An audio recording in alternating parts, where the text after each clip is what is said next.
అందరికీ నమస్కారాలు.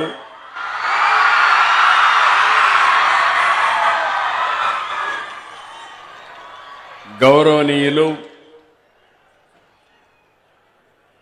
గవర్నర్ గోవా శ్రీ అశోక్ గజపతిరాజు గారు,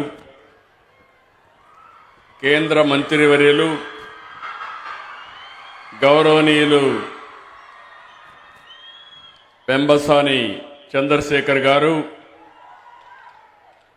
గౌరవనీయులు ఇప్పుడే మీ అందరి దగ్గర తెలుగు భాష కోసం ఇక్కడే 3 రోజులుంటూ ఈ కార్యక్రమాన్ని జయప్రదం చేయడానికి ప్రయత్నం చేస్తున్నటువంటి శాసనసభ అధిపతి అయ్యన్న పాత్రుడు గారు, గౌరవనీయులు former high court judge of Andhra Pradesh, ప్రస్తుతం chairman Telangana state police complaint authority Bolusu Sivashankar Rao garu, గౌరవనీయులు గుంటూరు మేయర్ కోవెల్మూడి రవీంద్ర గారు, గౌరవ శాసనసభ్యులు మహమ్మద్ నజీర్ గారు,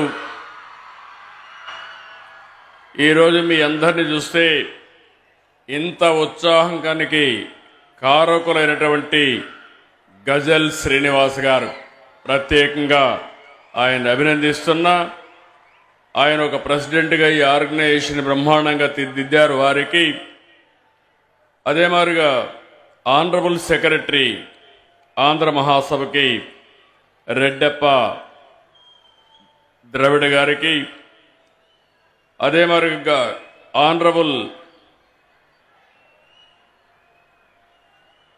కన్వీనర్ ఆంధ్ర మహాసభకి రామచంద్రరాజు గారు, స్థానిక శాసనసభ్యురాలు గల్లా మాధవి గారు, రామాంజనేయులు గారు, ఈరోజు ఇంత ఉత్సాహంగా, మామూలుగా సినిమా ప్రోగ్రాం అంటే ఇంత ఉత్సాహం చూపిస్తారు, కానీ ఈరోజు మీరు చూస్తే 3వ ప్రపంచ తెలుగు మహాసభల కోసం ఇంత పెద్ద ఎత్తున తరలి వచ్చిన మీ అందరికీ మనస్ఫూర్తిగా అభినందనలు, ధన్యవాదాలు, మనస్ఫూర్తిగా కృతజ్ఞతలు.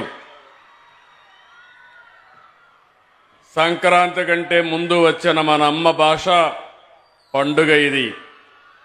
మాతృభాషకు మనం ఇచ్చే గౌరవ వందనం ఈ ప్రపంచ తెలుగు మహాసభలు.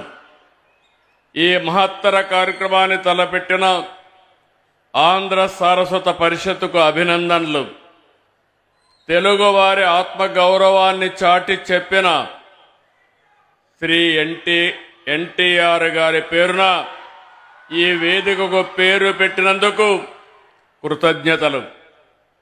తెలుగు భాషకు ఎంతో ఘన చరిత్ర ఉంది. వందలాది భాషలున్న మన దేశంలో కేవలం 6 భాషలకు మాత్రం ప్రాచీన హోదా లభించింది. అందులో తెలుగు ఉండడం మనందరికీ గర్వకారణం.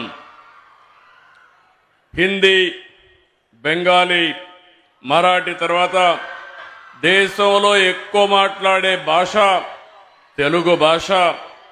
ప్రపంచం మొత్తం మీరు చూస్తే దగ్గర 10 కోట్ల మంది తెలుగు మాట్లాడుతున్నారు.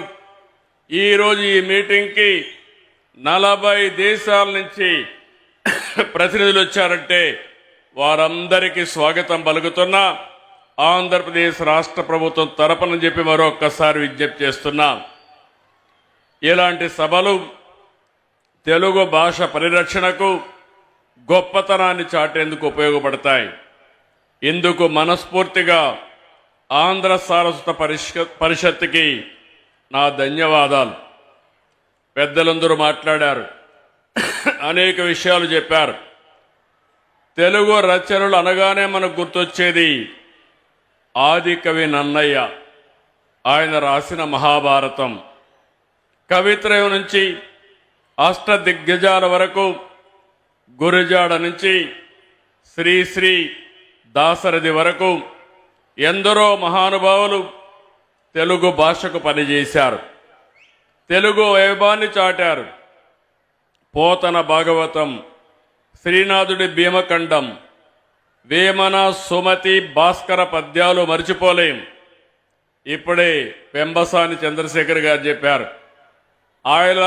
ఆయన ఏ విధంగా అయితే పిల్లలు పెంచుతున్నారో అదే విధంగా అందరం కానీ పిల్లల్ని పెంచగలిగితే తెలుగు భాష ఎక్కడికి పోదు, ప్రతి ఇంట్లో ఉంటుంది. ప్రపంచంలో మనం ఎక్కడున్నా మన భాష శాశ్వతంగా ఉంటుందని చెప్పి కూడా నేను మీకు తెలియజేస్తున్నా. అన్నమయ్య, రామదాసు, వెంగమాంబ, మొల్ల ఇలా భక్తి మార్గంలోనూ తెలుగుకు వన్నె తెచ్చారు. తెలుగును విశ్వవ్యాప్తం చేశారు. తెలుగు సాహిత్యంలో విశ్వనాథ సత్యనారాయణ, పి నారాయణ రెడ్డి, రావూరి భరద్వాజ జ్ఞానపీఠ అవార్డులు సొంతం చేసుకుని మన ఖ్యాతిని మరింత పెంచారు.